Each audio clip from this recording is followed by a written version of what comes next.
Dear colleagues, good morning. It's great to have you here joining this webinar, EWP Plus. It is great to see that we have quite a number of participants. My name is Nikos Giorgios, and I will be moderating this EWP webinar. We have a great panel of colleagues from European Commission, the DG AC, and the EWP Plus Consortium, and of course some colleagues from the WP Champions, a new initiative. So it will be a very interesting one. Just an introduction to how we're going to proceed with this webinar today is that we will have the presentations, and there is a Q&A functionality that you can place your questions. Unfortunately, it will not be for comments, just questions to our panelists, which will be answered at the end of the presentations of the webinar. So without further ado, I would like to introduce my colleagues from the European Commission, from the Directorate General for Education and Culture, the European Student Card Initiative team. And so Bruno Oliveira Alves is the leader of this team. Good morning, Bruno. Also, Harpa Sifa Arnastotir is also part of the team, and she will be also joining us. So, Bruno, the floor is yours for the introduction to the webinar. Thank you, Nikos. I don't know if we're going to have the PowerPoint up. I'll just wait a few minutes, and in the meantime, let me just also join Nikos and giving a warm welcome to all of you who are participating in this webinar that have decided to spend your Thursday morning with us to discuss how Erasmus is going digital. If I can have the next slide, please. Just to give you an outline of what we intend or what we prepared for you today for this webinar, we intend to give you a brief series of policy updates and also some reminders of where we are in terms of our Erasmus Without Paper activities. We'll look in more detail into the EWP project. We'll provide you a state of play, and we will present to you some of the key findings of the second assessment report of the Erasmus Without Paper project. So that should give you a very good idea of where we are with the initiative and what's coming up as well. We wanted to use this webinar as well to tell you a little bit about this EWP Champions initiative that we are launching this year. It's a very important initiative for us. And so for today, we will tell you a little bit what the initiative is about. But I'm delighted that we also have some of these EWP champions with us today in the webinar, and they will be delivering some presentations. So they will share with us some of their experiences and also how they overcome some of the challenges they faced when they were getting involved with Erasmus Without Paper. So we hope that actually you will find these presentations useful. It's always a good opportunity for us to exchange experiences and hopefully learn from some of these organizations, these higher education institutions, which are already very involved with Erasmus Without Paper. We also prepared an update with some insights on the European Student Identifier, so that we will deliver that as a presentation to you as well. And as Nikos mentioned, we will close with a Q&A, so that will be an opportunity for you to ask questions and also to provide your feedback. So I hope you will find the content of the webinar interesting. I hope you will find it informative, and I hope you will take the time as well to provide us your feedback, your comments, your questions, as this is particularly important for us as we're looking forward on how to continue with the project implementation and how to look at future webinars and activities around the Erasmus Without Paper. And it's precisely on feedback that I will now give the floor to my colleague Harper, who will tell you a little bit more about the importance of the feedback that we've been receiving from you and that we want to continue receiving. Harper, the floor is yours. Thank you, Bruno. Hello, everyone. Pleasure to be with you. If you can share the screen again. Um, and indeed, as Bruno was, yeah, sorry. Yeah. Just changing a little bit because we have an issue with sharing screen. Okay. Okay, great. Thank you. No worries. Yeah, exactly. And as Bruno was saying, we hope that this webinar will be interesting for you. But of course, here I wanted to highlight that and just simply to say thank you for all of the feedback that you have been providing us recently in both meetings and in the consultations that we have organized, and also in the follow-up of webinars, because for the last webinar, many of you shared that while in general the satisfaction with the webinar was quite okay, many did say that they found that it was slightly too technical and perhaps slightly too much focused on updates, that you would want to have more focus on the day-to-day work of in international relations offices. So just to say that this webinar, we really tried to bring the focus on the day-to-day work that you do, and also to give the floor to colleagues in other universities for them to share their experiences, and to strongly encourage you to also give us feedback after this webinar.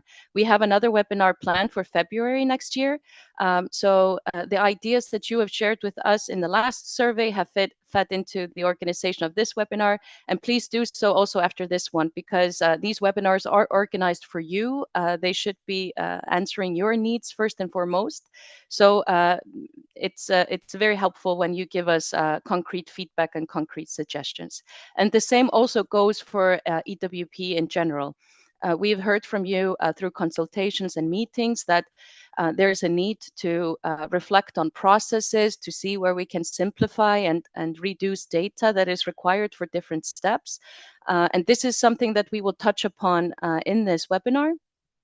Also, many of you have shared with us that there is a challenge that some universities are connected to EWP, but haven't started exchanging yet.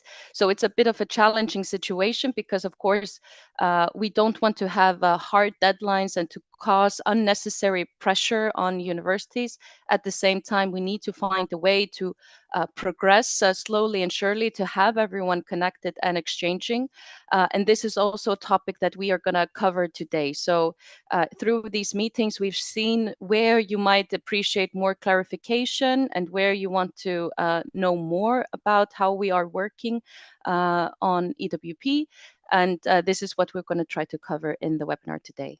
But I'm going to pass the floor on to my colleague, Alex, who has managed to connect to us. Alex, you're going to talk a little bit about the current requirements in EWP.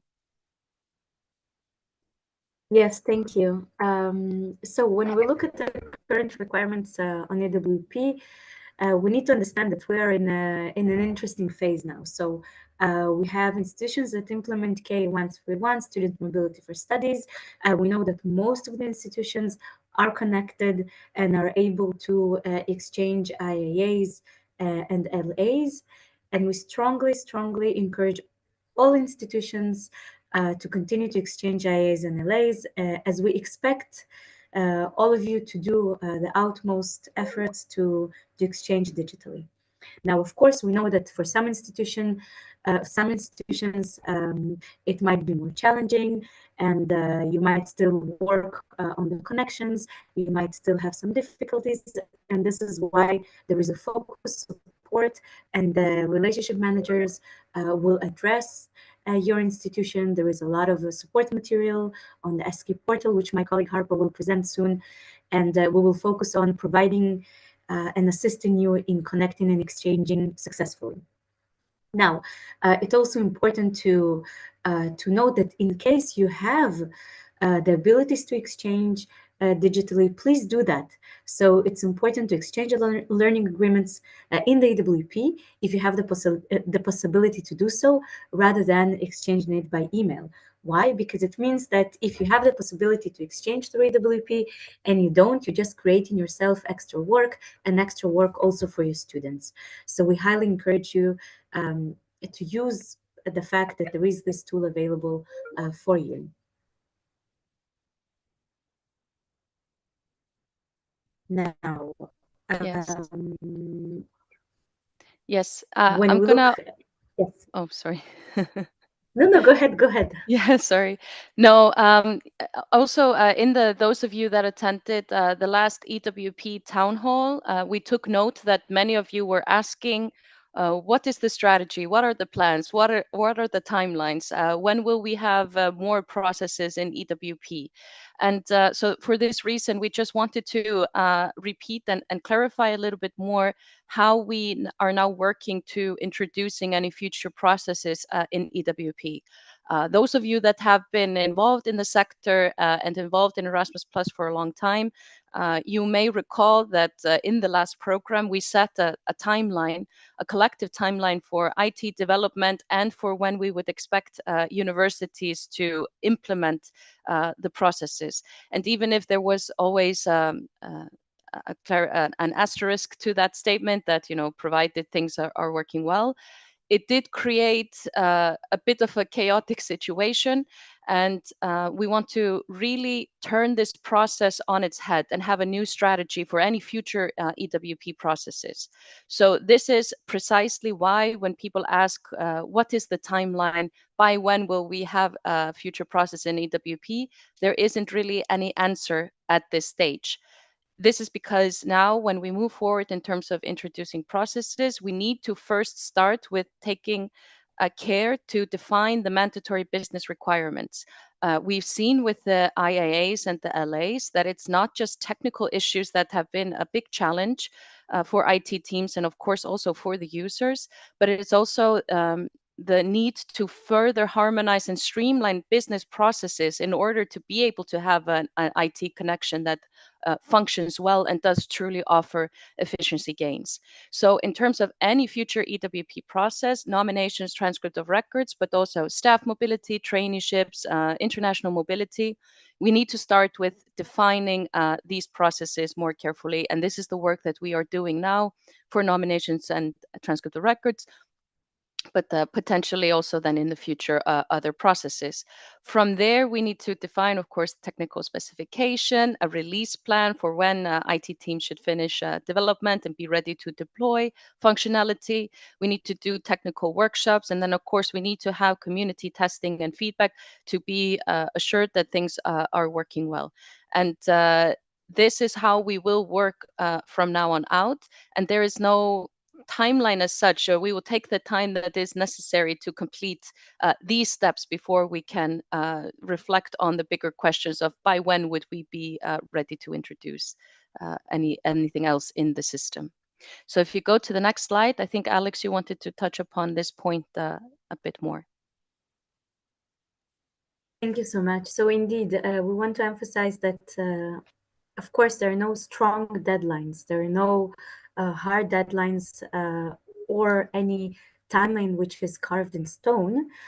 Why? Because we're implementing EWP with your support and with your help. We need your feedback. We need your collaboration. And this is why for new processes, we prefer to stabilize the current ones and not to have a strong deadline or a hard timeline. So this is a collaborative work, and this only can be done after all the steps of the technical development and the testing are concluded successfully. This is why we're not announcing, for example, next year there will be a new process or the year after a new process, but we want to make sure that before any new process is rolled out, we have all the necessary steps fully completed and sound. This is why the implementation is defined in consultation with the higher education community, which means in consultation with you, in full collaboration with you.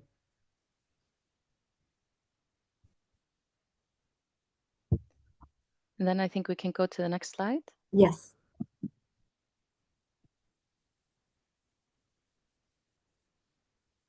And when we look at the different developments, the different changes we had recently, and we will also have in the future, we have the Erasmus Plus app release.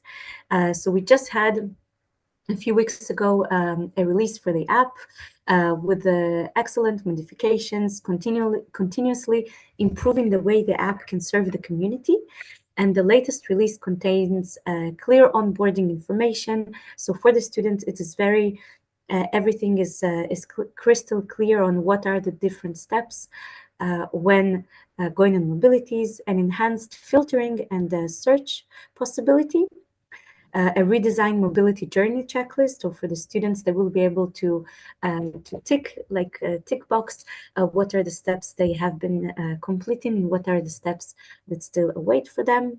And of course, a restructured overall view, which is in line with the feedback we have received with students that tested the app.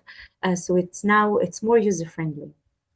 Now, just to mention, there will be also other developments in the app to make it even more user-friendly and even more usable and friendly to students.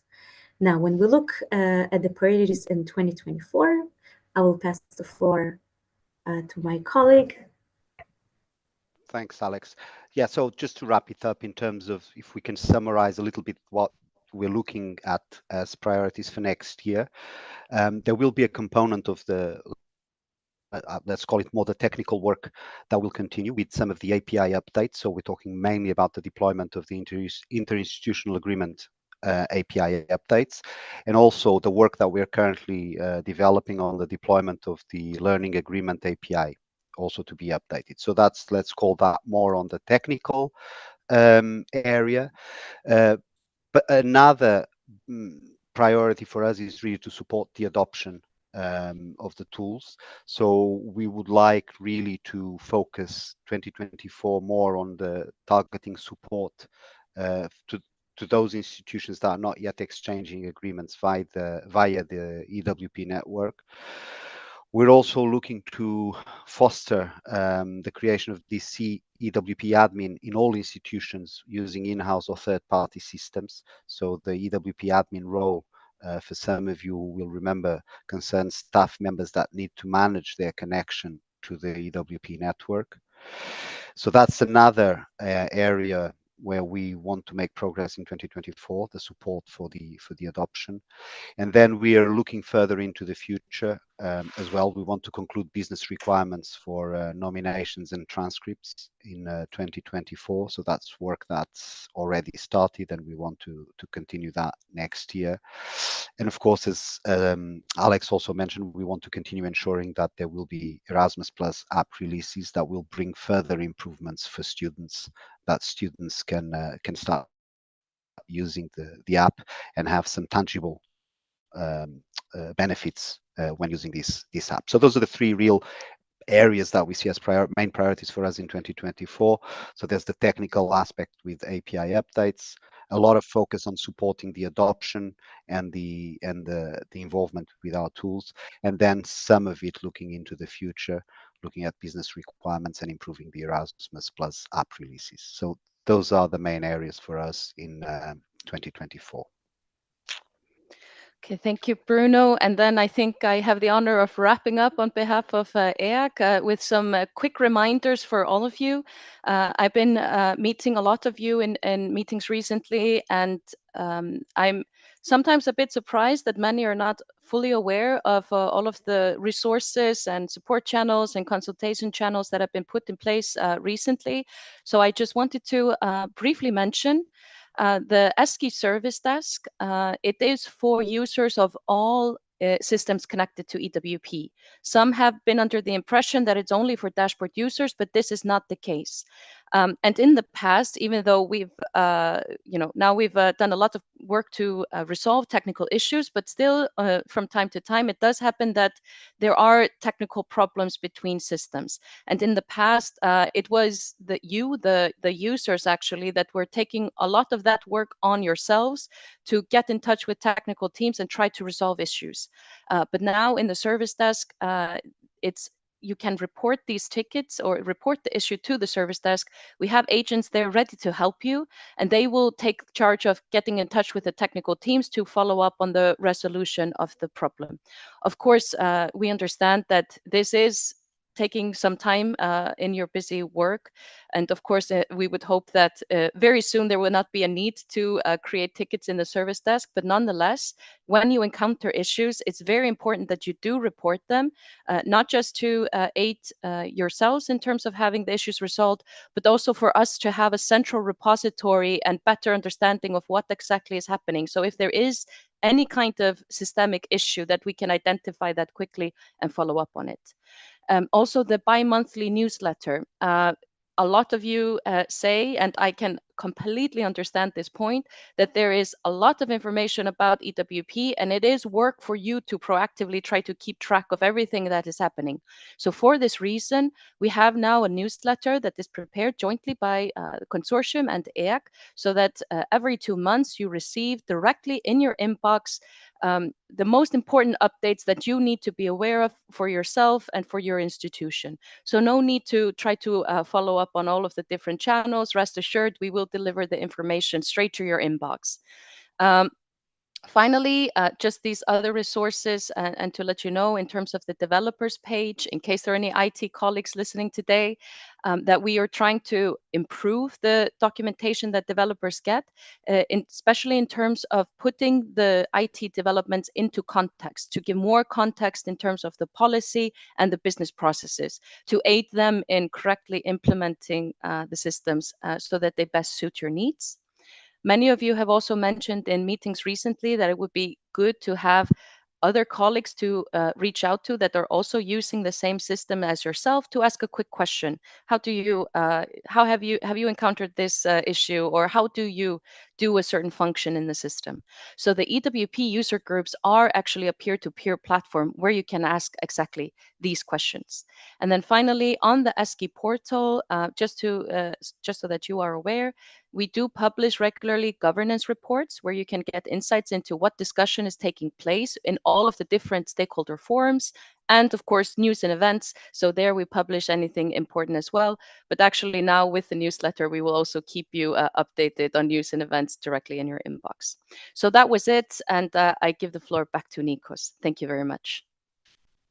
Thank you very much, Bruno, Alexandra, Harpa. Alexandra, unfortunately, I couldn't introduce properly in the beginning. So Alexandra Licht is also from the European Student Card Initiative team, is a policy officer at the European Commission, DG ACT. So great to have you here, Alexandra, with us.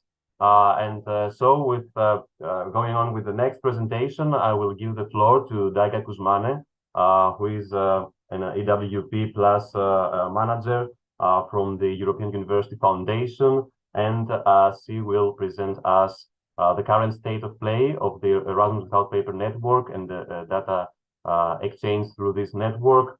Daiga, the floor is yours.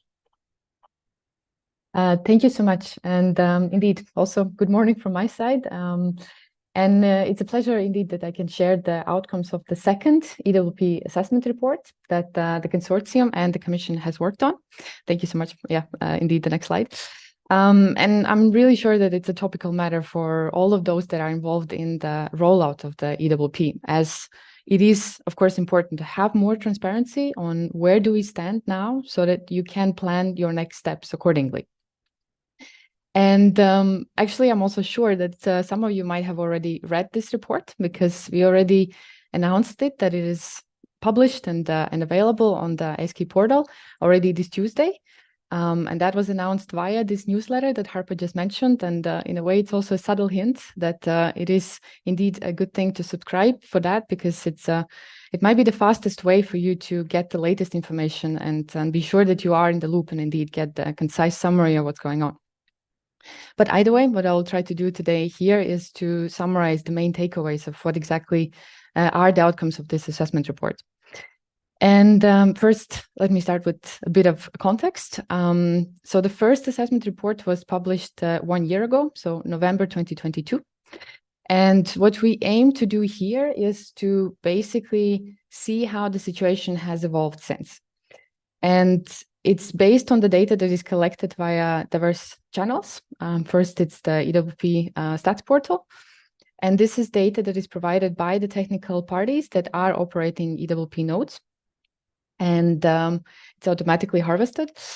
Another source are the different meetings of the governance bodies and the discussions that are taking place there, as well as the meetings of the EWP relationship managers with different institutions.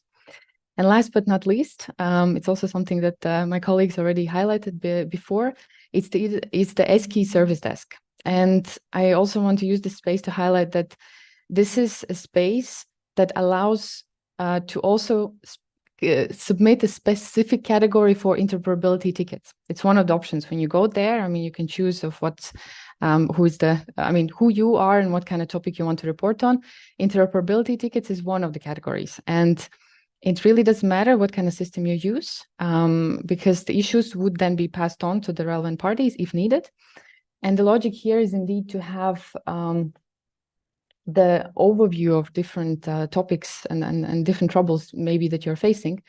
So yes, please use it. So these are the data sources, and combining those insights, what the report then focuses to illustrate is basically how the data flows and the exchanges have evolved over the past year, and also on the progress that has been made in solving the technical problems. And what we saw already 12 months ago is that the learning agreements were all in all working well, but the colleagues were still facing issues with the interinstitutional agreement exchanges. And the main conclusion now is that the interinstitutional agreement technical interoperability problems have been addressed to a very large extent. And most institutions can exchange both the interinstitutional agreements as well as learning agreements without technical problems. And this is definitely thanks to extraordinary efforts that are coming from the whole higher education community. And due to that, of course, what we also see is a steady growth of the numbers of the interinstitutional agreements and learning agreements that are successfully started and also concluded, finished via the network. And just to, please, the next slide, to elaborate a bit more on the key findings. Firstly, on the interinstitutional agreements, as it clearly has been a pain point for many of you for way too long. And rest assured, it has been the focus to redress that situation by the technical as well as policy teams from the Commission, from the consortium, and of course, across the higher education institutions. And that work has resulted in the fact that interinstitutional agreement data exchanges between the connected systems work better than a year ago. Almost all of the known technical issues preventing these data exchanges have been addressed. But there is a need to further improve the process. And on the second part of the sentence, I will invite you indeed to go and read the whole report. There'll be more details elaborating on this. But on this first section, I want to clarify even further, because if you're hearing this and you're frustrated because you're feeling that it's not reflecting your daily reality, then we really sincerely and warmly invite you to report any issues that you're having via the service desk, this interoperability tickets system. Because, and of course, also firstly, we assume that your system administrators are already reporting the different errors that they might be having automatically by this monitoring system. But it's indeed important to also make sure that if there are any mysteries or frustrations, then they are reported, because only if we are aware of them, then we can engage and deal with this. We are intensifying efforts to encourage people to really let us know on those matters. But it is important piece of the puzzle, because only that allows us to really then do the investigation and of course support the development teams if they have mapped certain things, but also see where in the pipeline the issue is. It might be in the partner institution, it might be in the interoperability layer somewhere, and of course it also might be in the local systems.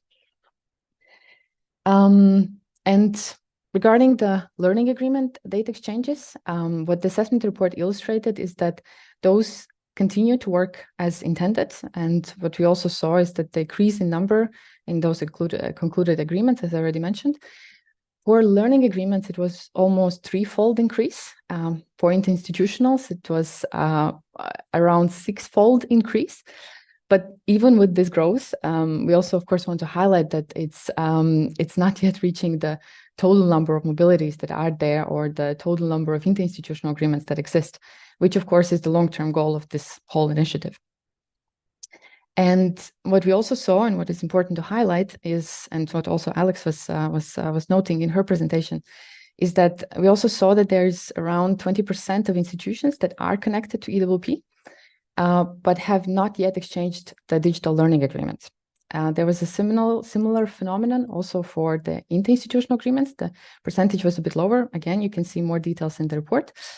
But I'm also sure that all of you, you might have observed this also in your daily lives and have noticed this, that even if the partner is theoretically connected, you're trying to reach out, but then there's no response. And indeed, also as Alex was highlighting, this is creating the duplication of work. And we are also having the follow-up actions to map why is it the case and to further aim to eradicate this kind of hurdles. But this leads me then to the next slide on how then to translate these outcomes basically to the more tangible actions, and what does that mean to the institutions. And firstly, it's really an invitation and encouragement to all institutions that have either not yet used EWP yet or stopped using because they were experiencing issues before, to connect and exchange digitally. And also for institutions that are connected but are maybe at the moment in the wait and see mode, please consider exchanging the data, because otherwise such wait and see modes, if you are already connected, is actually becoming part of the problem, because effectively it is creating duplicate work and duplicate efforts for the partners as well as students. And again, the report is trying to elaborate a bit more on what are basically the consequences for the other parties that are involved. And another aspect that we want to highlight is that indeed, as already mentioned a couple of times, that the interoperability service desk is the place that allows to really map what is going on and be able to address the matters. Next slide again.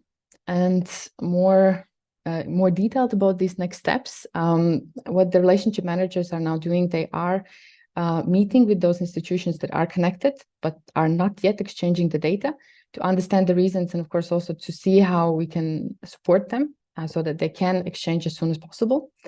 And we also are continuing to work with the providers to ensure that their systems are functioning as expected. And of course, indeed, there will not be interoperability issues, including the interinstitutional agreement updates that were also mentioned in previous webinar, but also in the introduction of this one. And to be able to support them in overcoming the issues that they might be having.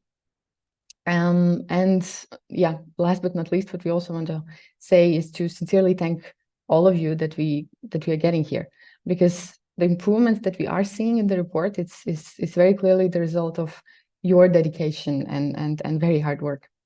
So thank you, really. And for more information, I will also post in the chat so that you can easily access the link where the full report is published. And of course, we will also have questions and answers at the end of the webinar for you to have more clarification questions. Thank you so much. Thank you very much, Daiga, for this very interesting and positive, I would say, findings of the EW assessment report. Before I give the floor to Harpa to introduce the next point, the next item of this webinar, I would like to just mention to our attendees that they cannot be given the floor in this webinar, unfortunately. So some of you have raised your hands. Unfortunately, we cannot give you the floor. So we have the Q&A functionality where you can pose all your questions, which will be answered. And of course, you can upvote questions. So if you see something relevant already, please upvote it so as to be able to reply to these questions afterwards, because we already have, I see 27 questions. So it might be not enough time to answer all of them during this webinar. So Harpa, the floor is yours for introducing the Erasmus Without Paper Champions initiative. The floor is yours. Thank you so much, Nikos. Yes, of course, as you are aware, we will have some presentations from the Erasmus Without Paper Champions shortly, but I wanted to just give a reminder about this initiative and why it is important. And I think it does relate to a lot of the questions and comments also that we are seeing in the chat. So we do have an EWP governance, and we do have input from colleagues in international relations offices that are using different systems to connect to EWP. to help us in decision making and in the whole governance of the initiative. But there is a lot of work still to be done in terms of improving processes and also reflecting a little bit about the future already now in terms of how can we really make the most of digitalization and create true efficiency gains for all colleagues in universities implementing Erasmus Plus mobilities.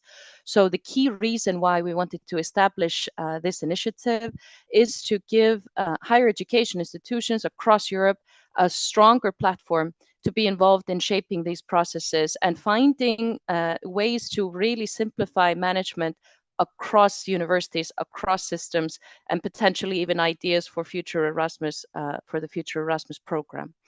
But it's not just about this, it's also about having, well, a stronger acknowledgement and more visibility to universities and the work that they are doing, and to really demonstrate how things can be successfully implemented, to highlight the issues encounters and how they have been addressed in different universities.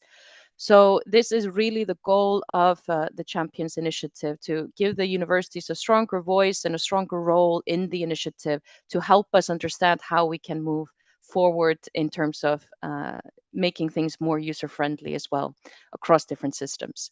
So we have already had some activities and some announcements related to the champions, but on December 5th, we're going to have a kickoff meeting in Brussels and online to sit down with them and really take the first concrete decisions on what we want to emphasize in the initiative and to identify the first key ideas on how to simplify things across universities. We also will be creating a nice communication material with the champions, and we'll continuously promote them throughout next year. So I just simply want to say thank you to those that volunteered to or applied to become one of the champions, and for volunteering your time to improve the initiative for everyone. So that would be it from my side, and back to you, Nikos. Thank you, Harpa, for the introduction. We will go straight ahead to the presentations of the colleagues from the universities that have been designated as EWP champions. So the first one is from the University of Rijeka in Croatia. It's Patricia Pelcic, who is an Erasmus International, who is a colleague from the Erasmus International Mobility Center of the university, an alumni of the same university with a background in economics, and working for the implementation of the Erasmus Plus program since 2014. Patricia, you are with us. Please turn on your camera. Yes, I'm here. Yeah. Thank you for joining us. And the floor is yours for presenting your experiences in EWP Champion. Okay, thank you. Hello, my name is Patricia Pelcic. Like Nikos said, I am from University of Rijeka, and I will just shortly present our experience with EWP. So our university was founded in 1973, and we just marked 50 years of our university. We have at the moment 15 faculties, not 14 here, because our last department became a faculty. We have one academy, a library, and a student center, and many other facilities available to students. We are third Croatian university per size. On a yearly level, we have about 300 incoming students and about 350 outgoing students. About the system that we use, we are using Erasmus Dashboard, the EWP system. And in this system, we have successfully approved more than 340 interinstitutional agreements by now. Also about online learning agreements, in the last academic year of 2022-23, we have about 24 for outgoing learning agreements, and for incoming about 61. This is due to the problems with the partner institutions. Some are not using the system, some are, and we are using, and we are encouraging it.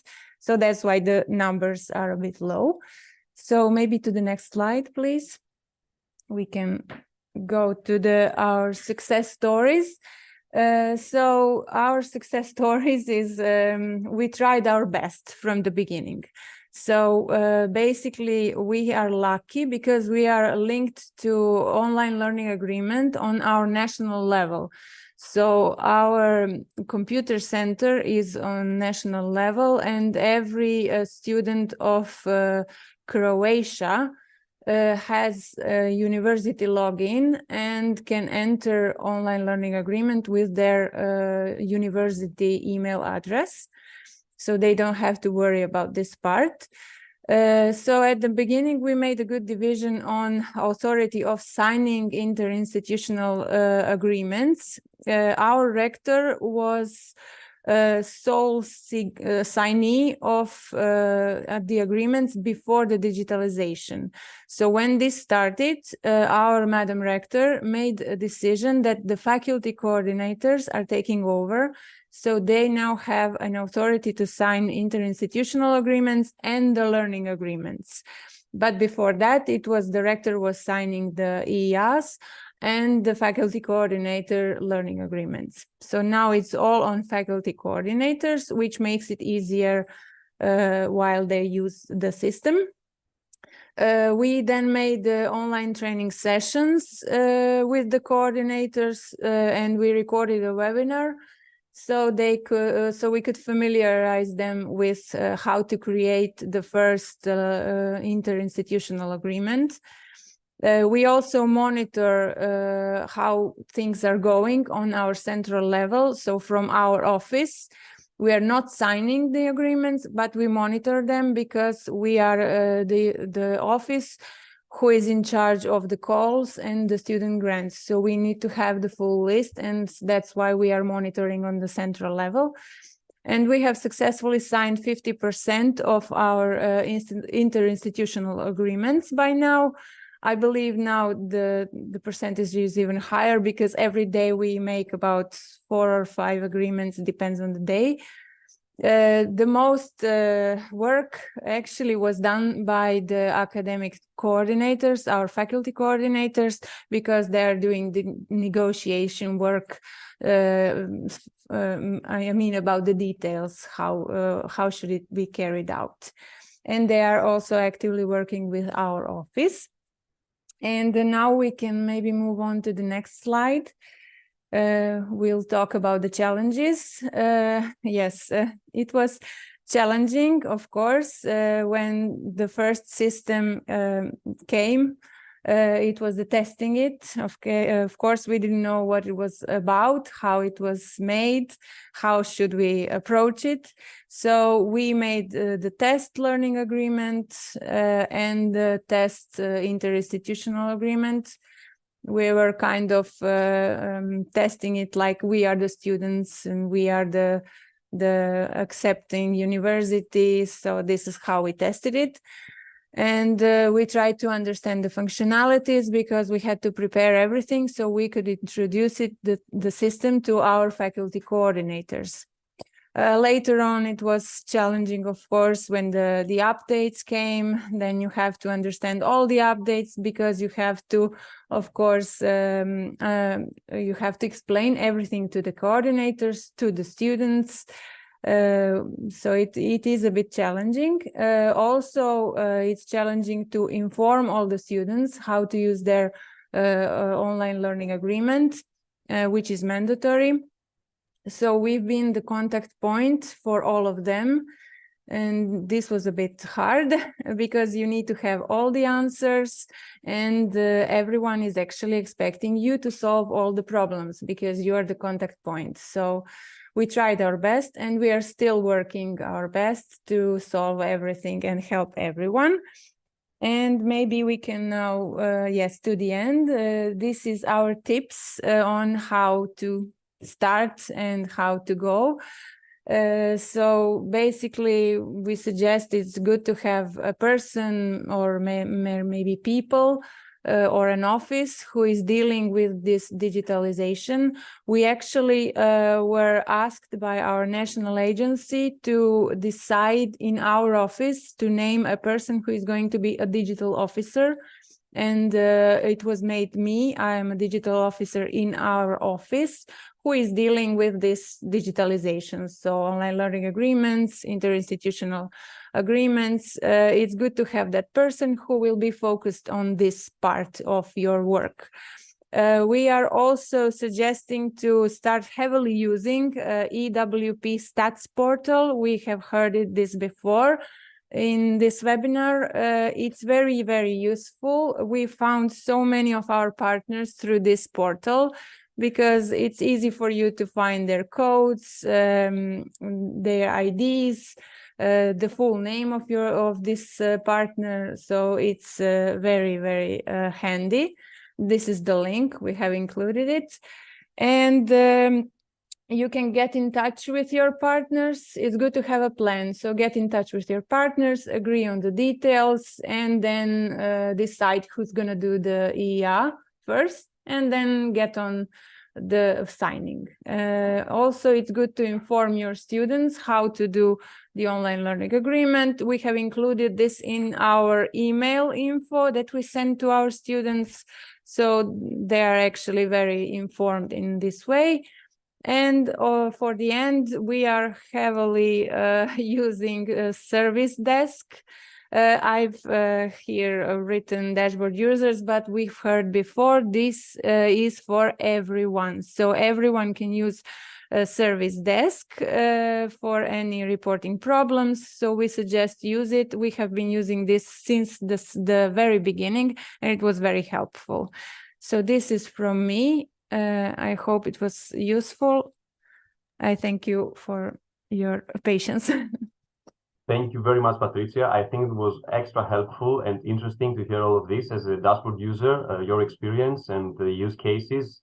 The first takeouts I would say is that, you know, how you deal with change management, just, you know, adjusting your internal procedures to the digitalization aspect, the training sessions, the second one, and the third, I would say, using all the tools that are out there available to you, and you did it, and I think it's very nice, interesting use case. So this was from the dashboard user side. Thank you, Patricia, once again for your contribution. Now we are going to a third-party provider user. So we are going to have a presentation from Osnabrück University of Applied Science in Germany, and especially from Maren Neudeck, who is also working for the Erasmus Plus program in that university. Maren is a colleague from the Center for the National Mobility at the aforementioned university.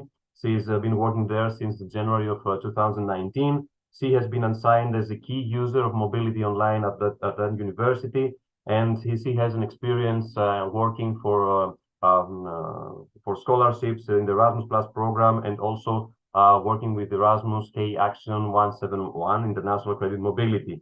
And she has also previous experience with mobility online from her previous employment at the University of Paderborn. So, Maren, you are with us as well. Thank you for your time and contribution. You can turn on your camera so as we can see you. Yes, I've You're already there. Okay. turned on. You hear me? Yes. Yeah, we hear you Perfect. well. So the floor is yours for the presentation. Yeah, thank you, Nikos. Yeah, just a welcome from my side. Yeah, maybe we can just switch to the next slide. Yeah. Okay, it comes one by one. So I'm working at Osnabrück University of Applied Sciences, and we have like 5 faculties, and I'm working in the Center of International Mobility. So we are in the main part, and in the last academic year, we had in total around 250 incoming students and about 315 outgoing students. And as Nico said, we're using mobility online. And up to now, we have signed 50% of the interinstitutional agreements, which are about 170. And for the learning agreements, we've signed fully 37 incomings and 127 outgoings. And in the last semester, we had about 60% of the digital learning agreements which we could sign fully digitally, and about 40% which we changed on the paper version, but this will be also later one of the point. So if we come to the next slide, our main success story was something which was hard for all the others, was implementing the European Student Identifier.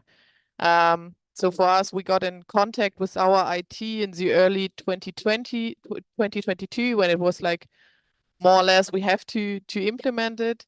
And yeah, we asked our IT to help us, and they said, yeah, we've already heard about that beforehand. So they got information about their networks in 2021, and they implemented it at that time already. So when we asked them to do it, it was done, and it's still working really good. We have using single sign-on for all outgoing students, which means they connect with their university ID, and on this way, it's also the easiest coming to their digital learning agreement. So yeah, the IT, they had a network, I think it was within Lower Saxony, one of the federal states in Germany, and there was already, yeah, in 2021, it was a big topic, and that's why they already implemented it. So we were luckily at that point that we do not have to do so much for this. Yeah, and when we come to the next slide, to the challenges, I think the big challenge for all of us are the users who are no, there is one slide missing, I would say, but we can also do the change management first.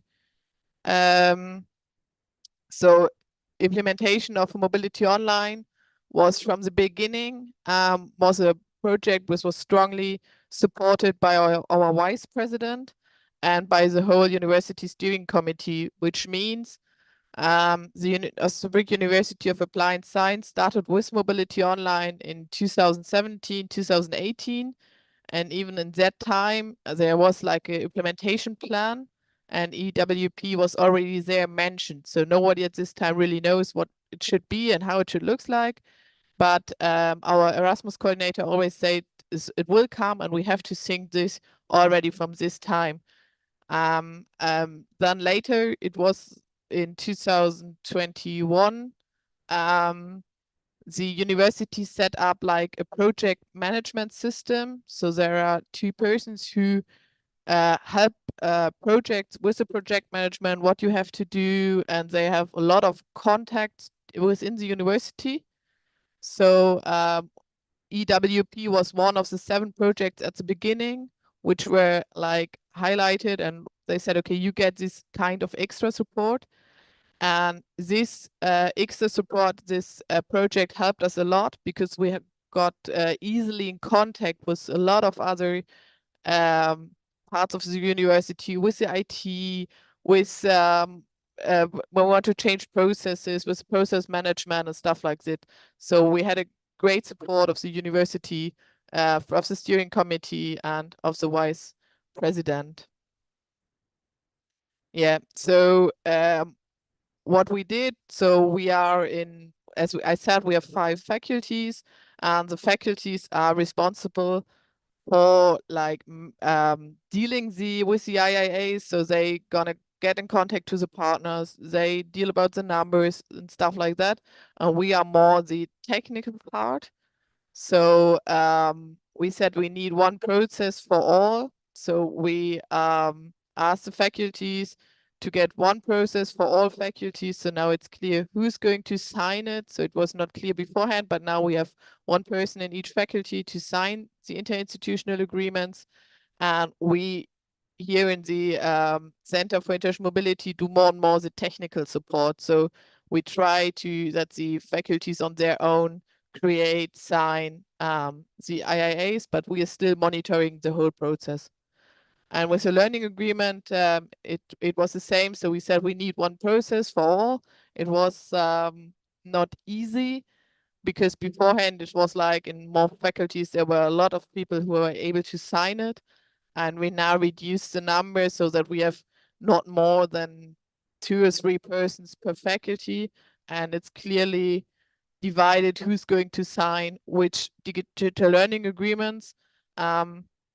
And we are connected to the so-called PRIM project. I think it's more or less a German project at the moment, but they are working on recognition of credits. So not only when you are going to another university or doing Erasmus, also within Germany. And so with their support, it was quite easy to change things, all of the recognition part, because we were two projects could working together and could dealing together. And yeah, we did a lot of process documentation with our process management. So we have all the processes we have changed. We have we wrote them down. They are online, not all of them now, but they will be online. So yeah, that helped a lot in the change management. I would say that's all of the presentation. Oh no, you change. Yeah, okay. That's a challenge. Yeah. So the biggest challenge we had was like all of us probably has it's other partners who are not connected or connected and not using EWP, which was quite hard for us at the beginning. What we did was with the IIAs, we tested a lot. We have in Germany some networks for the mobility online users. So we connected there. We tried to test it a lot. And at the end, it was all not working. We came back to our IT, and the IT helped us to do send emails to extend all agreements first. So now we are there going step by step and try to get all IIAs done. With the learning agreement, we force our students to use it. So the students have to use it. We do webinars with them before they start creating the digital learning agreement. We do webinars with them, show them how to use it, where to click. They have several documentations where everything is read, where are screenshots. Now you have to do this. If you face this problem, please do this. So we did a lot of work with them. And we did the same with our colleagues in the faculties to tell them, okay, we have to do it. And we all helped them. We, just told them they sign it now online. And only if the partners are not connected, we go on paper at that stage. So we always have the signs of our students and of our institution on the online or the digital learning agreement, and only if the partner is not using it, we change to the paper version. Yes. And yeah, what helped us also a lot was to have a key user position, which was extended until 2027. So we were always had a long time. There was no between. Is his key user? Will it be there for 2 years, for 3 years? So we had already a 6 years period. What helped a lot to do it in one step by one. Yeah, thank you. Thank you very much, Maren, also for your insights on how you dealt with EWP-related challenges and the solutions that you have come up with your university. It was very interesting. I would say a key takeaway from your presentation would be this project-oriented approach. I would say that it's very useful to have a plan and to have a project, a team that's working solely probably or mainly on these issues and having a key user for your connection with the EWP, with the software that you're using. Thank you very much. So the next presentation that we're going to have, it's going to be about the European Student Identifier, also known as ESI. And our dear colleague from GEANT, Christos Kanellopoulos, will present and will make an introduction to the world of European Student Identifier. Then after this presentation, we will go on with the last presentation of our EWP champions. So Christos, you are with us, right? Yes. Thank you, Nico. The floor is yours. Thank you very much. First of all, my apologies because my voice is not 100% with us today. but I will try my best. I have seen already that there are some very interesting questions in the Q&A, and I have tried to answer them, but I will try also to provide a bit more context in the next slides. Can we go to the next? Thank you very much. So, why do we have the European Student Identifier? Let me give you a little bit of introduction. The exchange of the student records, as you can see here, and the authentication of students are two separate activities. And what do we mean about that? We mean that in order for the user to apply, for example, for a learning agreement or to go and access systems that are provided by the receiving university, they will have to authenticate, and through this process to identify who they are. This is one process, and basically there was one essence of who the student is. At the same time, in the mobility process, there is data exchanged between the higher education institutions themselves without the involvement of the student. And these records, this data have to be correlated in the end. So we know that when I go in and access service X, that I am the same user for which the data have been exchanged. Before the European Student Identifier, there was no common way to actually be able to merge these records. What we had to do was basically sometimes to go and check, for example, things if the email address was the same and try to correlate the two different types of data, or based on the name of the person, which were very error prone. The introduction of the ESI was meant to solve exactly this problem. How we can bridge a world where the student is part of a number of processes themselves digitally, and at the same time institutions are exchanging data on behalf of the user without the user's presence, and in the end having one correlated data set about the user. The ESI, the way that it has been designed a few years ago, was designed in a way that is protocol neutral identifier. This means that it can be used in many different exchanges. We don't have to use specific technical protocols. We can use it in whatever way that we transfer data about the student. The process that we agree to determine which services can actually use it is something that we have defined, because we do realize that the European Student Identifier is something that could be used also potentially for malicious purposes. So we don't want to enable student tracking at large by any service, but rather we need to make sure that only services that do require the use of the ESI will be able to have access to this. So we have already provided a governance model that involves your national research and education networks and the to make sure that there is a registry of available services who should be able to receive this identifier. And of course, the first and foremost set of services are those that enable the Erasmus Plus mobility. Next slide, please. In this diagram, basically, you see schematically what I was describing previously verbally.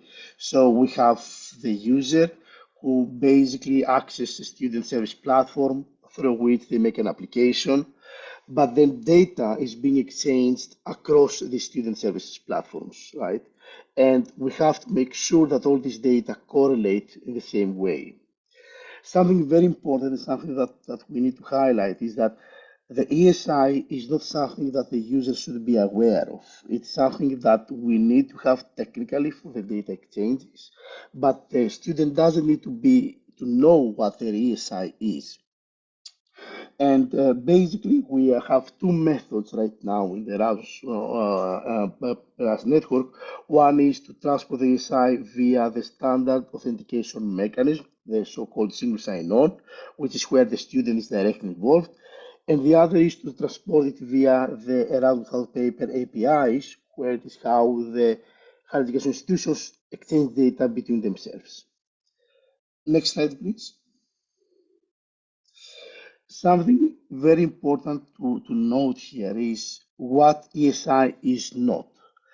And it is not meant to be a general purpose identifier that should be used for any interaction of a student with general electronic services. As I mentioned before, only eligible services will be receiving the ESI, and those that actually do need to make this type of correlation of data to enable capabilities that add value for the student. Also, it is important that the ESI is not an identifier for a service to determine whether a student is member of X institution. As it happens, the ESI may have some information that from which we can deduct from which institution it has been issued, but this is not the purpose of the ESI. The purpose is to really uniquely identify the student in these data exchanges that I mentioned. And the last thing is that the ESI, at least the current version of the ESI that we're using right now, it is not a lifelong identifier. It was not designed to be that. It was designed to follow the student across a mobility process and not across their academic lifetime, let's say. And this is something very important also to highlight. Next slide, please. Next slide. Yes, thank you. No, previously, thank you. So what are the ESI use cases? To give you an example. First and foremost, as I mentioned, are the student mobility services that directly enable mobility, such as the Erasmus Plus program. This is the starting point and why we had to create the ESI in the first place. But in addition to that, we already see the ESI being used to enable a number of further use cases which do make sense to use the ESI, such as transfer of student records or transcripts of records between educational institutions. This could apply, for example, in some cases also within the university alliances. We can talk about this in a few moments more. University alliances where student records are shared, and also formal learning and teaching activities and other administrative activities related to those within an institution. And something perhaps to give you a more concrete example, we already know cases from universities where they're using the ESI in online learning platforms that they are using, and they make available to students also from other universities in order to be able to uniquely recognize these users and to have one common unique way of how to identify X student, whether they're coming from their institution or from another institution. Next slide, please. So how does the ESI look like? There are two main ingredients that we use to generate the ESI. The first ingredient is something that denotes, that recognizes the issuer of the ESI. And in the majority of the cases, the issuer of the ESI is the higher education institution where the student is primarily studying at. So we take this identifier of the issuer of the ESI, which in the case of a higher education institution, it is the SAC home organizational code, which is, for example, the top level domain of that institution. And then we attach to that the student number that the student has within that institution.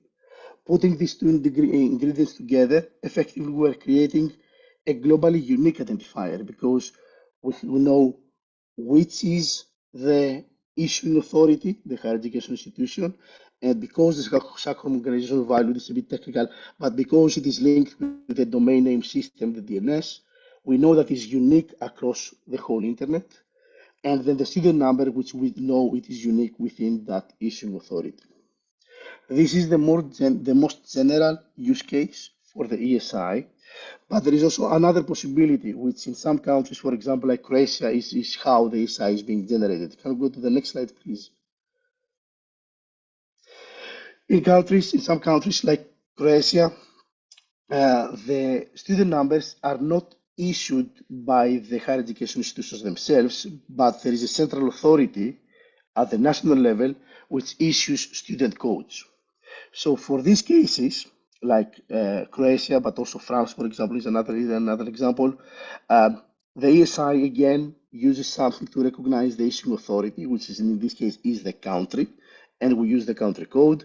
And again, the student code, the student number, that is unique within that country. Again, putting these two elements together, we create an identifier that is unique, that we can be sure that it will never and there will never be another student having the same identifier during the mobility process. Next slide, please. Of course, we spent a lot of time discussing about the ESI because this is a foundational element to enable the data mobility, but we need also more information about the student. So when we discuss about what information do you need about a student to enable to properly identify the student and provide a normal, reasonable user experience, we need identifier first and foremost, but also the first and the last name of the student, their full name, the email address of the student in order to be able to communicate with the student whenever is required throughout the process, the affiliation of the student, which is exactly what verifies that that person is a student, the organization, that we make sure to match properly with the organization from where the student is coming from, and the general purpose identifier, which is something that is protocol specific. We don't need to discuss more. The systems do it by themselves. But these are the basic elements that are required from higher education institutions whenever a student is authenticating across systems or when data is being exchanged. The most let's say the new one, and perhaps the one that requires effort to be implemented, is of course the European Student Identifier. This is why we spend most of the time, most of the effort discussing about the ESI. Next slide, please. Something that I mentioned in my previous slide is that the National Research and Education Networks already have support and can have a process to support more services that can receive the ESI. And in this web page that I have linked here on the right side, you can see at which countries basically the National Federation from the National Research and Education Network has enabled the functionality. This means that services that want to use the ESI and think and believe they should be eligible to make use of the ESI and receive it from the higher education institutions can go to the NRN and request that this is enabled for them. And throughout the way how the federations work, effectively this automates the release of the ESI from one institution to the services that should be able to receive it. Again, providing a control environment where the ESI is not released to services that should not use it, and it remains something that we properly protect and do not allow to be abused for the students. Next slide, please.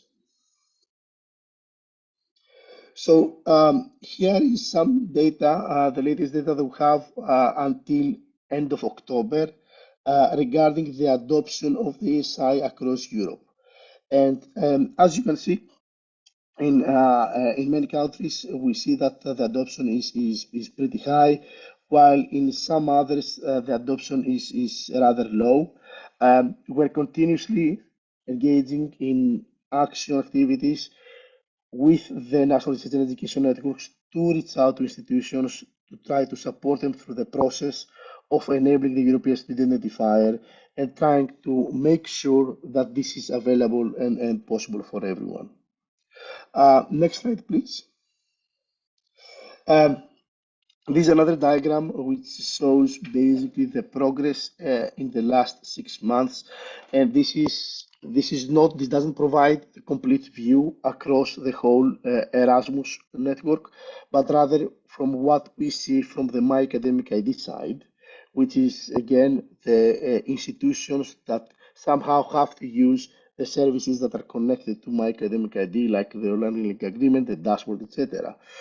And there, from 2,000 institutions that we have seen throughout the last 6 months, a bit more than half are already releasing the ESI. Something very important to highlight is that at the moment, the ESI is not mandatory. So a student can go through the whole process even if an ESI is not released. But we do know that for the future processes, when they are enabled, the ESI will become mandatory when student records will have to be exchanged back and forth. So we are in the process right in the last 2 years to reach out with campaigns to enable more and more institutions to support the ESI. But what the data show us is that we have reached more or less a plateau at the moment where All institutions that would be willing to do so, even though it is not mandatory, have already done, and we just see a small progression that actually doesn't really close the gap. So at least now we're around, as I said, around a bit higher than 50% right now. We believe that without something changing, this gap will remain. Having said this, and I will talk to you about this also a bit more in my last slide, there is a very important new use case that has been coming to us around the university alliances, and we do believe that this will provide also another push for the adoption for the SI for the use cases that the university alliances have. Next slide, please. In this slide, you can see basically some numbers for the last 3 months from the My Academic ID point of view. So you see basically that in October, around 36,000 users were actively using the service, authenticating, and half of them more or less releasing the ESI. Around 18,000 users will have the ESI as part of their transactions. Next slide, please. Apart from the ESI, the support of the national of the higher education institutions, we do recognize that there are a number of AGIs that do not have the capability to support federated access, and thus they do need some support in order to be able to provide their users the same level of access as those institutions that support federated access. There was a discussion also in the chat a few moments ago from our Cyprus colleagues. What we have done about this topic is we have tried to implement what we call an IDPs of last resort, where the purpose is to support all those institutions that do not support federated access themselves. There are two types of IDPs of last resort. There are national IDPs of last resort. We already have in Poland, in Hungary, in France partially, in Italy, and in Spain, IDPs of last resort. But also we have the central My Academic ID of last resort, which is meant for all the other countries and the institutions they are in that do not support federated access. And already from this diagram, you can see that there are, I think, 20 or 21 countries from which we have, I think, around 600 institutions, if I remember correctly, that do use the system in order to provide support for the ESI for the students that go to mobility. Next slide, please. And this is how the diagram looks from the point of view of the My Academic ID, IDP of last resort, the central one, the pan-European one. We don't have the data yet about the national ones, but we are working with the national authorities to get also this data so we can present them in a future workshop. But as you can see, basically here the data shows how many users each of these institutions, how many institutions from each country have been using the IDP of last resort. Next slide, please. And this is my last slide at the moment. My Academic ID and the ESI is finding now use cases in the context of the university alliances. We are already working and finalizing a pilot with one of these alliances to use My Academic ID and the ESI in order to enable a number of use cases within the university alliance space. And we're in discussions right now to start also another pilot with another university alliance to do the same thing and gain more knowledge in the use cases that are required for support for using ESI and for using My Academic ID within the university alliance space. And that is my last slide, but we do have also a video that we have prepared that is introducing the European Student Identifier, and we hope that this will make it perhaps more understandable to many people that are not also very technical. But I will hand this back to my colleagues from Aristotle University to show this video.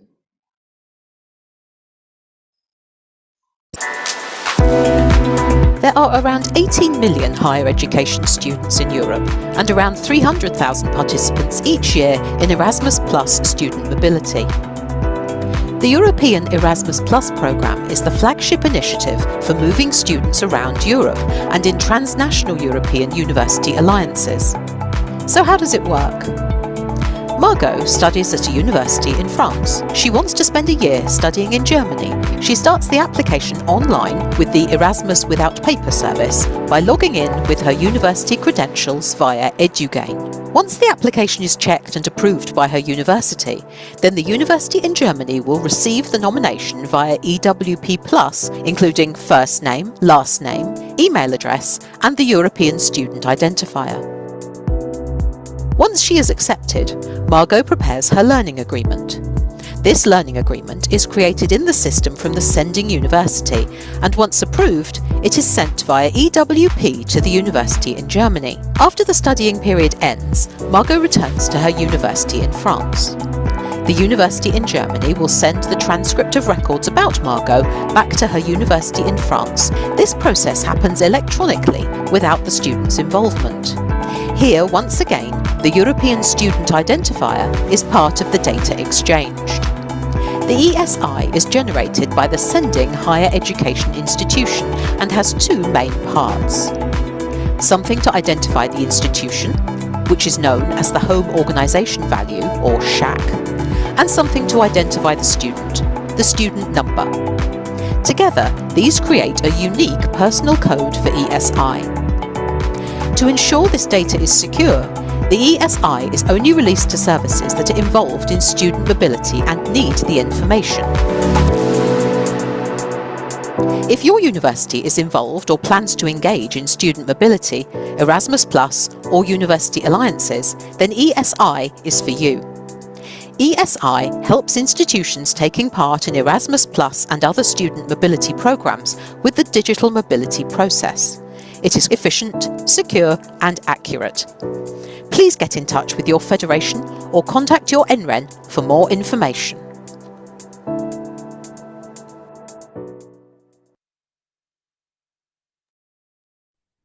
Okay, thank you very much, Christos. This was a very interesting presentation as well about the ESI, the European Student Identifier.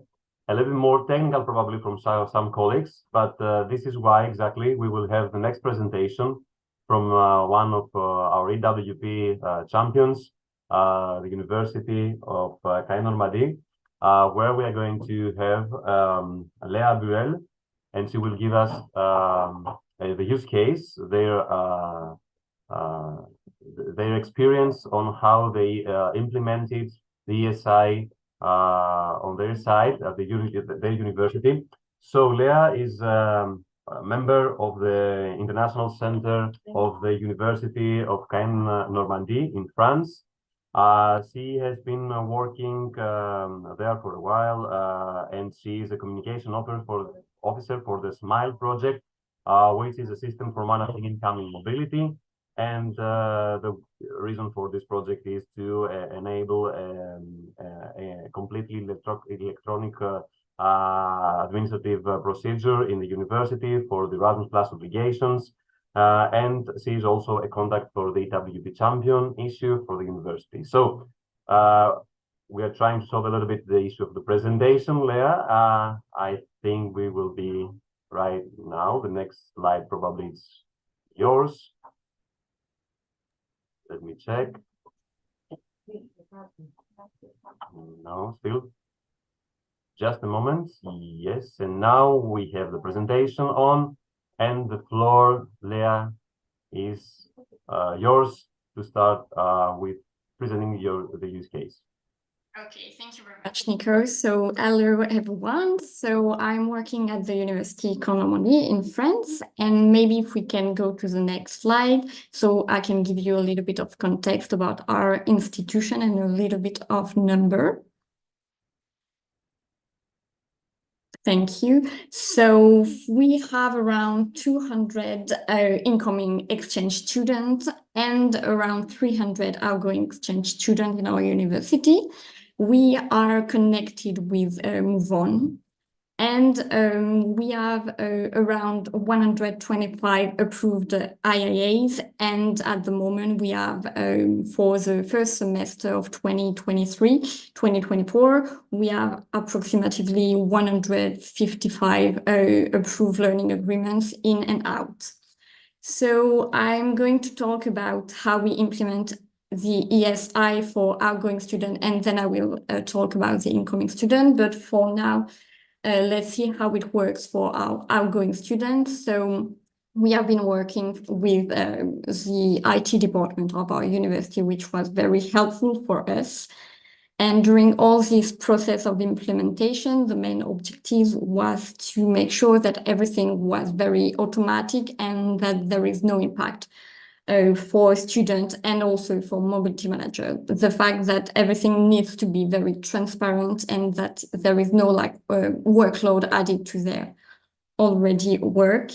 So how it works is quite easy. So when the student registers at the University of Caen, it's their ESI is automatically created and linked to all their login details. So when they want to do a mobility, they are going on Move On, and they have to connect to Move On with Shibboleth that works with the EduGain Federation.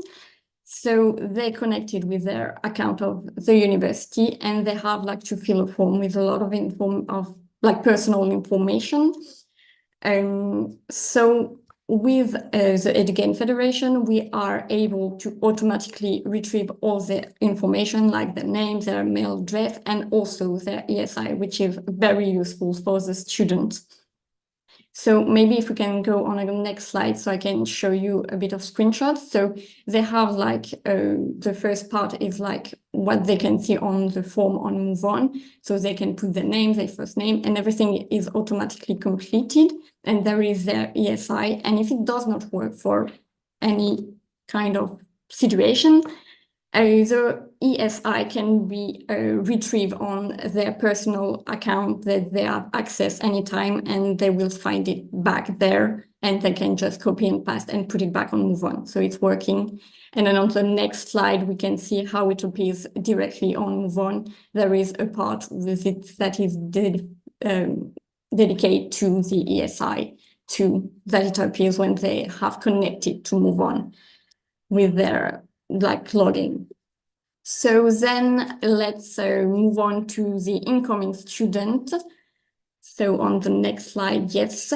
So we have a very specific process for our incoming student at the University of Caen. So to enable them to create their learning agreement, we have created an in-house application that is called Smile. So this system is used for managing incoming international mobility and has been created in collaboration with another French university, which is the University of Strasbourg, and it has been funded by the French Ministry of the Higher Education.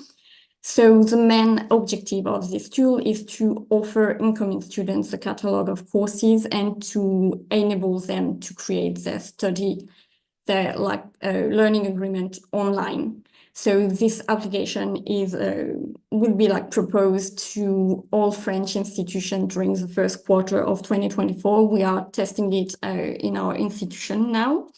So how it works for most of incoming students, they already have ESI, so we just have to retrieve it. So the same objective that for outgoing student is to make sure that everything is automatic and everything is very transparent for everyone. So that was what's very important when we develop our applications. So to meet these objectives, we have chosen to integrate a connection via Shibboleth using the EduGain Federation. That is exactly the same way it is working for outgoing students with Move On, for example.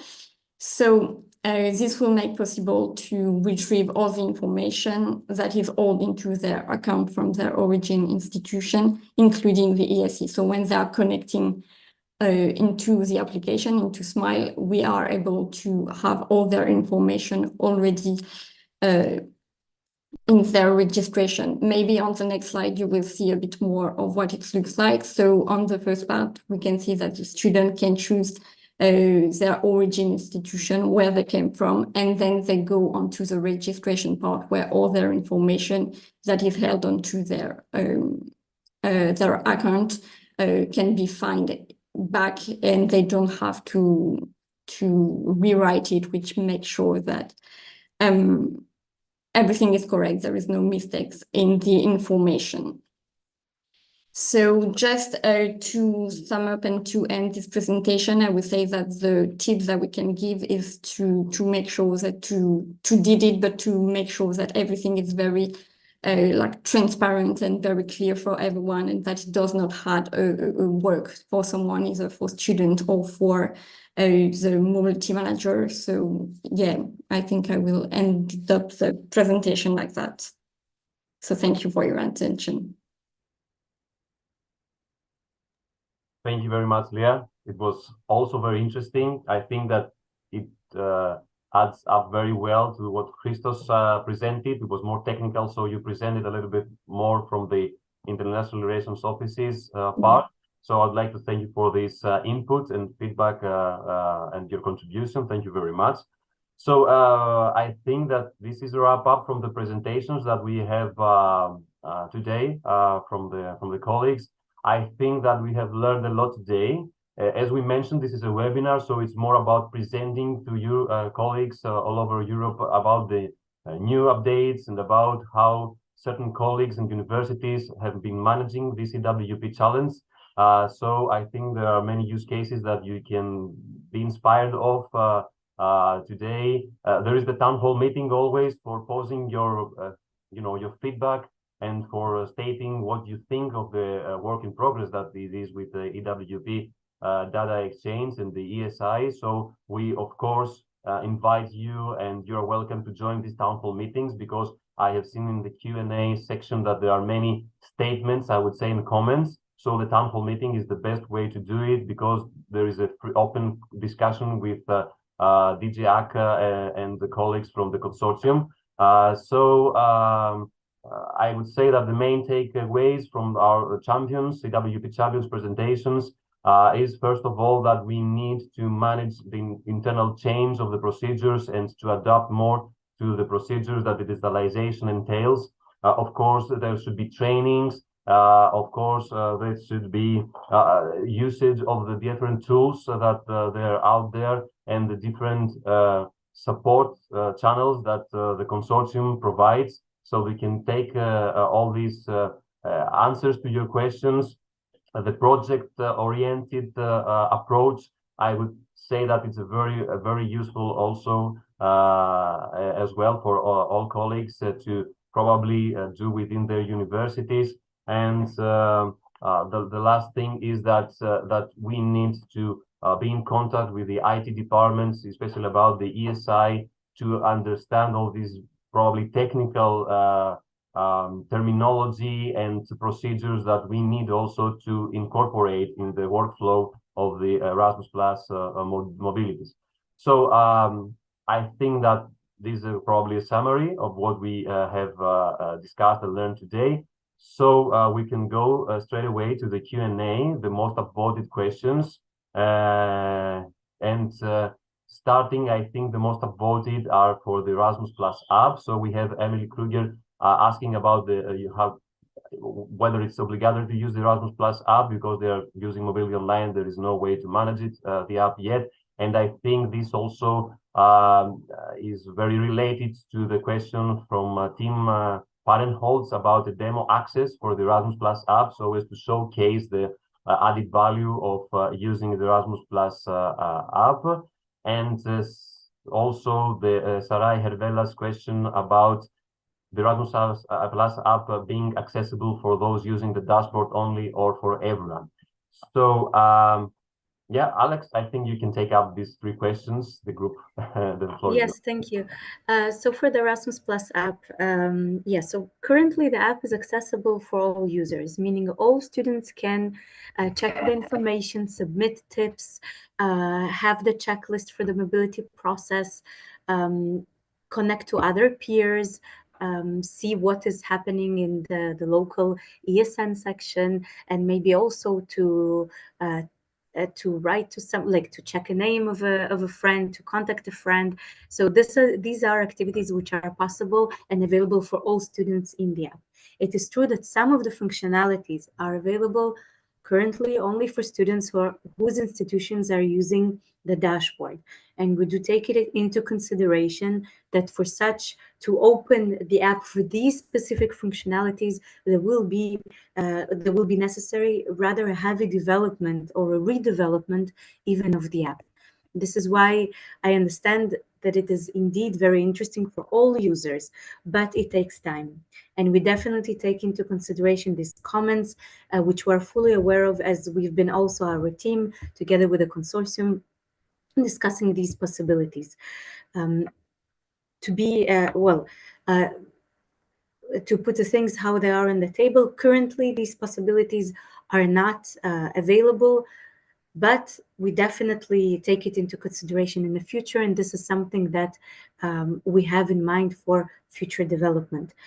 Not in the near future, not in the upcoming year, but I already urge you for the features that the app can offer to your students. So all the information, the tips, the checklist, the connecting to like-minded peers, which I think is also the strongest part of the app, that it is a place where students can connect. It's a place where students can have information from other peers. So I highly suggest you to promote the app on this aspect. So if your institution is using a third-party provider and some functionalities in the app are not accessible, it is okay, but there are many other functionalities that are accessible.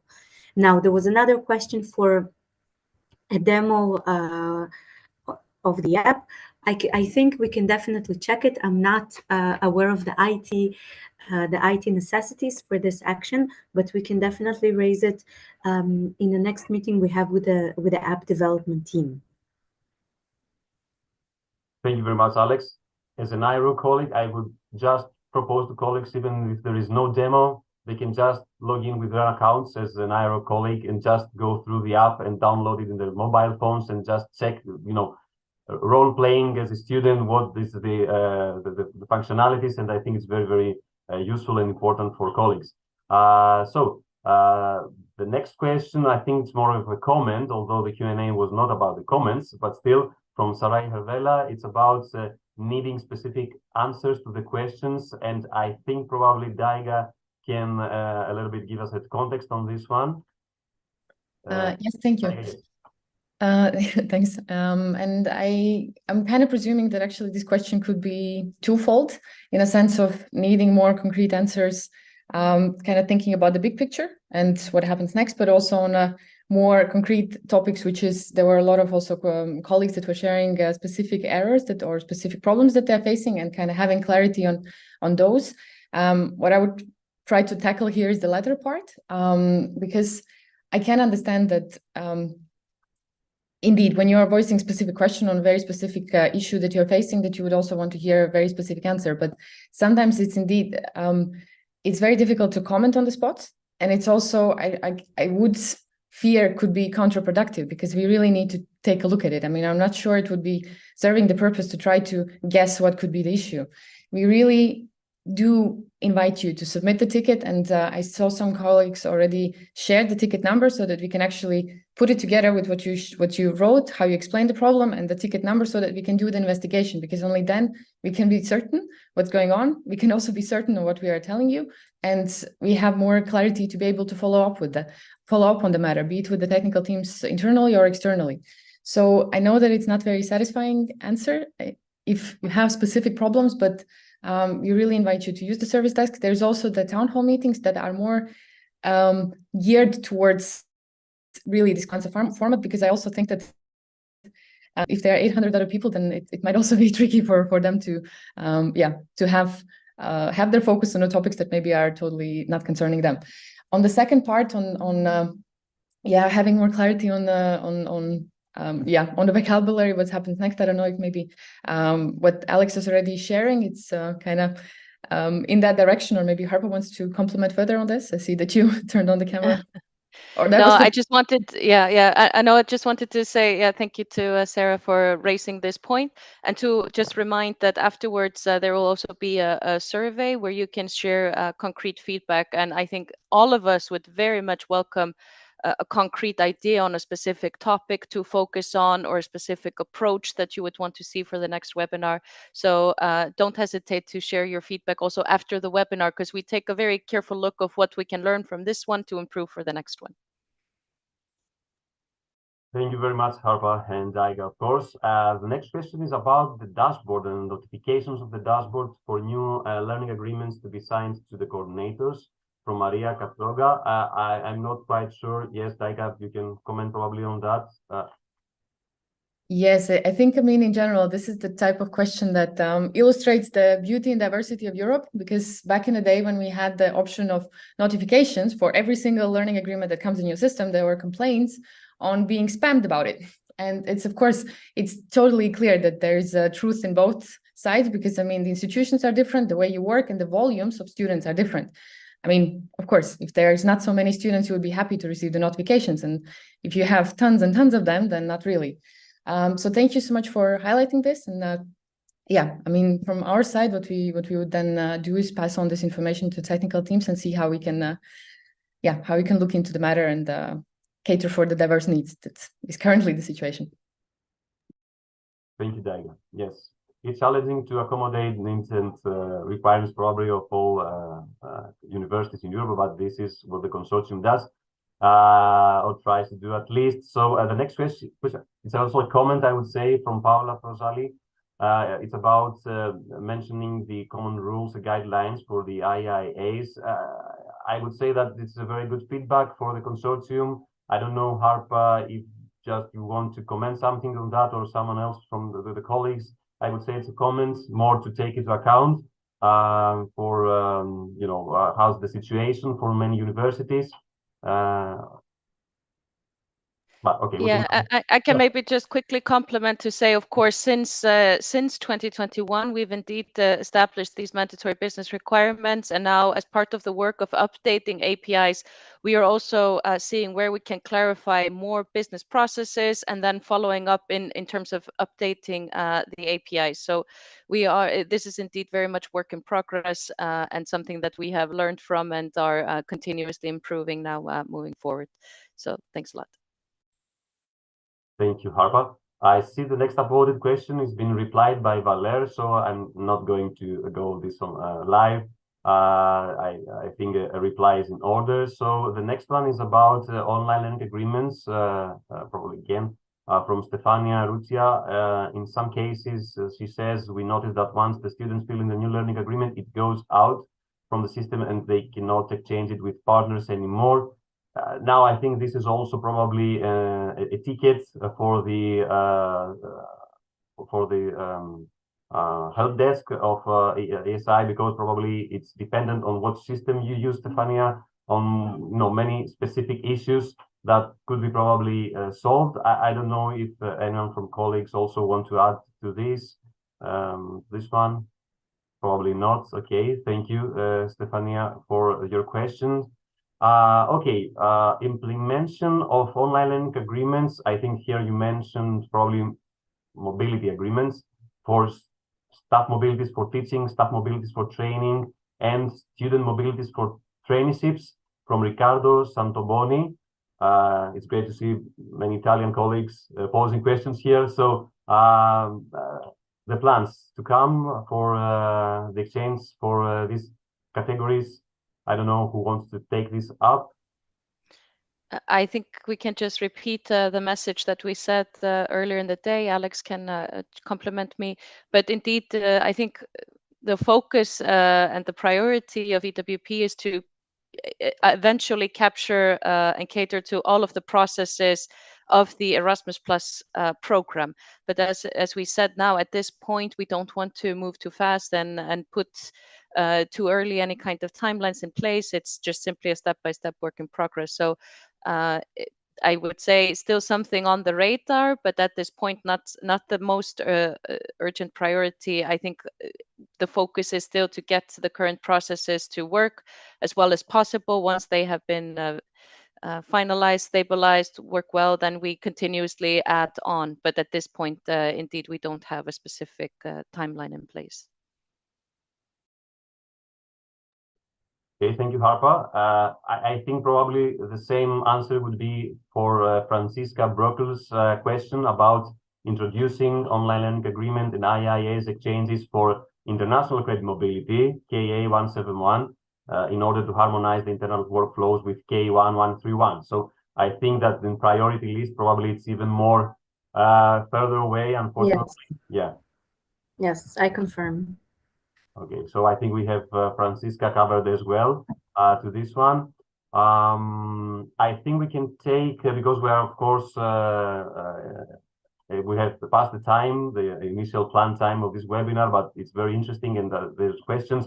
We can take 2 more questions probably to vote it, and then probably we can wrap it up. I see a comment from Nieves Sanchez. I don't know if there is a question hidden there. There is no difference. She or he says, sorry, unfortunately, I cannot make the gender. In exchanging LAs by email or in WP, since a draft is needed in any case before the final document is approved. I think probably it's a common more this one to the other attendees. And going to Carolina Urban. Hello, with new functionalities in IIA signing in the EWP dashboard, allowed to edit already signed IIAs in case of any changes needed. So about editing IIAs, it would be very useful and allow to avoid doubling the number of IIAs in the list. Another issue is deleting signed IIAs. Would it be possible to delete, probably, or not delay, the signed IIA from the list? So yes, indeed. This is just to remind the colleagues that we have published on the ASCII portal an article about the updates and what we are working on, including there. And indeed, modifying or changing agreements when needed and deleting agreements when needed, that is part of this update we're planning in 24. So maybe you can go to the ASCII portal and look at the news. You will see the information there. Okay, thank you very much, Harpa. I don't know if you prefer to go on with another comments, or probably we are 20 minutes past 11 CET time, so probably we need to wrap this up. Yes, it was great having you all here. I would like to thank you all panelists from the European Commission, from the EWP consortium, and of course, colleagues, the EWP champions, for sharing the expertise and the experience on this. It was great seeing you all and having you all here. Until next time, have a great day, and see you all in the next town hall meeting and EWP webinar. Thank you all for being here with us.